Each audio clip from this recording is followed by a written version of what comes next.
What's up, Linjivo family? Ready to level up your English? Let's get in the lesson. Mwaramutse muryango mugari wa Linjivo, muriteguye kuzamura urwego rwanyu rw'icyongereza. Reka twinjirane mu isomo. Salut la famille Linjivo, prêt à passer votre anglais au niveau supérieur? Entrons dans le vif du sujet. Today we are having another paramount lesson. It's about the second part of body parts.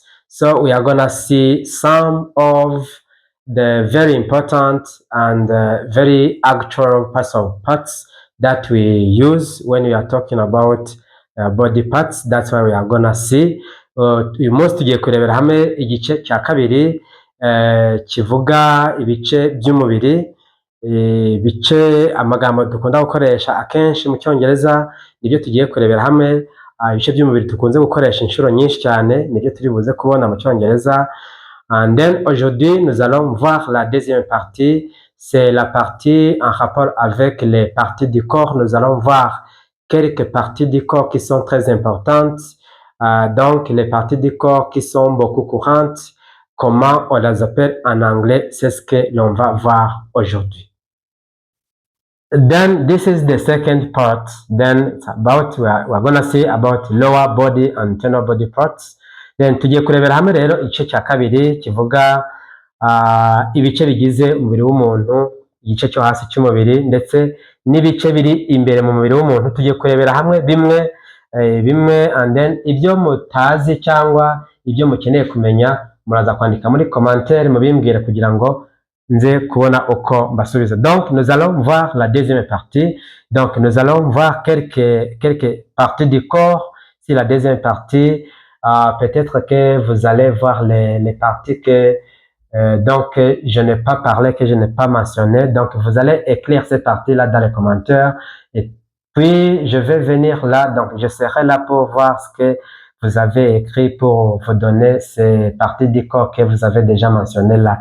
And then we have also some English words and some Kinyarwanda words and the French. And then as usual, we speak some English parts and then we translate them in Kinyarwanda and in French. Tugiye kurebera hamwe amagambo cyangwa ibice bimwe by'umubiri biri mu cyongereza tukabisobanura mu Kinyarwanda ndetse no mu Gifaransa kugira ngo abakeneye kwiga icyongereza biborohere ndetse basanzwe bakoresha Ikinyarwanda baze kubyumva mu cyongereza cyangwa se n'abatazi Ikinyarwanda basanzwe bakoresha Igifaransa bize kuborohera kumenya uko ayo magambo yita mu cyongereza. Donc nous allons utiliser les trois langues. Donc nous allons expliciter tout ça en anglais. Donc les mots qui sont bien explicités en Kinyarwanda et aussi en français, c'est juste pour aider les gens qui utilisent le français à bien comprendre comment quelques parties du corps sont appelées ou bien comment on appelle ces parties du corps en anglais, bien sûr pour savoir comment ils peuvent les utiliser quand ils sont en train de pratiquer l'anglais. Then this is what we are gonna see. Bien évidemment, tugiye kurebera hamwe, voilà ce que l'on va voir aujourd'hui, c'est juste la deuxième partie comme je vous ai déjà dit. And then we have some words here. And then number one, we have here in the second part, igice cya mbere dufite hano mu gice cya kabiri dufite ijambo twita legs ni amaguru mu Kinyarwanda, en français on appelle ça jambes. Then we have knees, k sound ntabwo tuyivuga. We have knees, k iri silent ntabwo tuyivuga. And then knees ni amavi, en français on dit genou. And then next we have feet, ibirenge. Iyo ari ikirenge kimwe tuvuga foot, ikirenge, ariko ikirenge tuvuga feet, ibirenge cyangwa pied en français. Then we have toes, amano y'amaguru, on appelle ça en français orteil.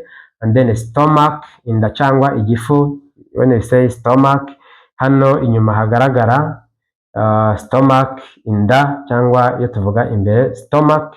Then on appelle ça ventre. And then mu cyongereza tuvuga stomach. Iyo tuvuze stomach tuba tuvuze imbere, mu nda imbere cyangwa ventre. Mu cyongereza iyo tuvuga inyuma hagaragara ku nda tuhita belly. Then the belly ni igice cy'inyuma kigaragara icyo twita inda. Hano stomach dushobora kuyita inda y'imbere cyangwa kugira ngo byorohe dushobora gukoresha nk'ijambo rindi twita igifu.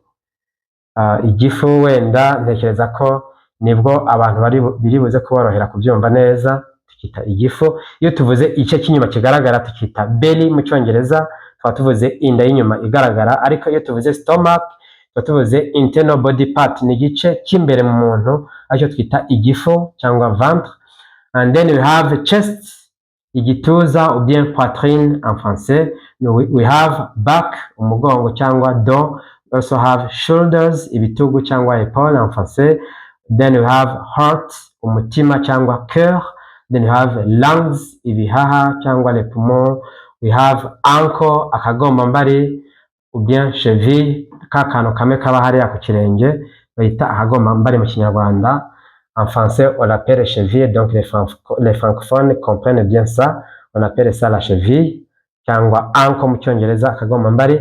And then we have heel, agatsinsino, murakazi kakandi kamwe kari hano ku gice cy'inyuma cy'ikirenge, twita agatsinsino, ou bien on appelle ça talon en français. And then we have waist. Waist ni iki gice cyo hagati kimwe dushiramo umukandara, cyangwa bahita mu rukenyerero. Hano mu rukenyerero igice kigabanya igice cyo hasi cy'umubiri n'igice cyo hejuru icyo twita muri waist, urukenyerero. And then on appelle ça en français la taille. And then we also have buttocks. Buttocks ntekereza ko rino jambo ni jambo rimenyerewe cyane. Buttocks ni igihe abantu bavuga ngo amabuno, babivuga ku bakobwa cyane cyangwa ku bantu b'igitsina gore. Hanyuma en français on appelle ça les fesses. Buttocks ku mabuno y'abagore, hano mu kwicariro, ariko babivuga ku bagore. Ku bagabo ntabwo bavuga ngo buttocks, babivuga cyane ku bagore, amabuno, bien les fesses. And then we are gonna practice this one, and then you repeat after me these words: legs, knees, feet, toes, stomach, chest, back, shoulders, heart, lungs, ankle, heel, waist and hip. Hip ni hano bita ku bibero, reka ndarisobanure nubwo tutarishitsemo hano hejuru. Iyo tuvuze hip ni hano bita ku bibero, nabwo babikoresha ku bakobwa cyane. Hano kuri bino bibero, bimwe abantu bajya banga umuntu afite amataye, birabira hano ku bibero, haba kuri buttocks ndetse no kuri hips. Aya ma hips ni hano ku bibero by'abakobwa, niho bita kuri hip. Hanyuma hejuru yaho niho bita kuri buttocks. And then I suppose you understand. And then we also have some simple examples here. Then we say my legs are strong, amaguru yanjye arakomeye, en français on dit mes jambes sont fortes. Then my feet are clean, ibirenge byanjye birasukuye, ou bien mes pieds sont propres. Then next we have my stomach hurts, igifu cyanjye kiri kubabara cyangwa kirababara, ou bien j'ai mal au ventre en français when you say my back hurts, umugongo wanjye urababara, bien en français on dit j'ai mal au dos. And then next we have my shoulders are broad, ibitugu byanjye ni bigari, ou bien en français on dit mes épaules sont larges. And then we say my heart is healthy, umutima wanjye ni muzima, ou bien mon cœur est en bonne santé. And then you continue to watch these videos. Don't forget to like, share, comment and subscribe.